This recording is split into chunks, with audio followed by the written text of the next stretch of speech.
Welcome to the morning update. I'm Erin Ramsey. Victoria's COVID-19 lockdown could be extended until early next week. It's due to finish at midnight tomorrow, but there are concerns about the number of cases rising to 54 from more than 350 exposure sites. Public health team are currently weighing up whether there is still coronavirus circulating in these communities. That's Victorian Health Minister Martin Foley. He joined other cabinet ministers overnight to discuss the lockdown with health officials. Meanwhile, New South Wales Health has now issued an alert after a person visited parts of the state's south coast whilst potentially infected with COVID-19.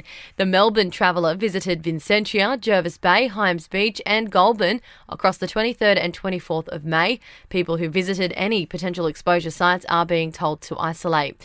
There's set to be a vaccination blitz for Queensland aged care workers now. It comes as the federal government confirms just under 9% of workers in the sector are fully vaccinated. Victoria announced a 5-day vaccination blitz from today to give their workers priority access. Health experts are again urging the British government not to lift all COVID restrictions as planned on June 21st.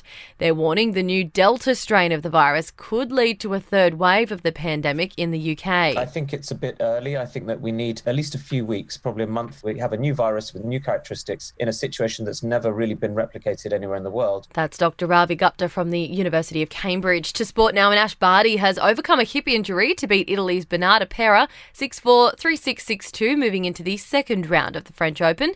In the A-League, Newcastle has stunned the Central Coast with an upset 2-0 win at Gosford. There'll be no AFL matches in Melbourne this weekend due to COVID-19. Sydney Swans now have 3 games in a row at home, and the New South Wales State of Origin team will suspend training on Friday morning to attend a state funeral for rugby league great Bob Fulton. In entertainment news, Coachella is set to return in 2022. The Californian Music Festival has been cancelled for the past 2 years due to the pandemic. Event organisers announced that it will go ahead on the 15th to 17th and 22nd to 24th of April next year. Bridgerton star Reggie Jean Page has teased his upcoming roles in The Grey Man and Dungeons and Dragons.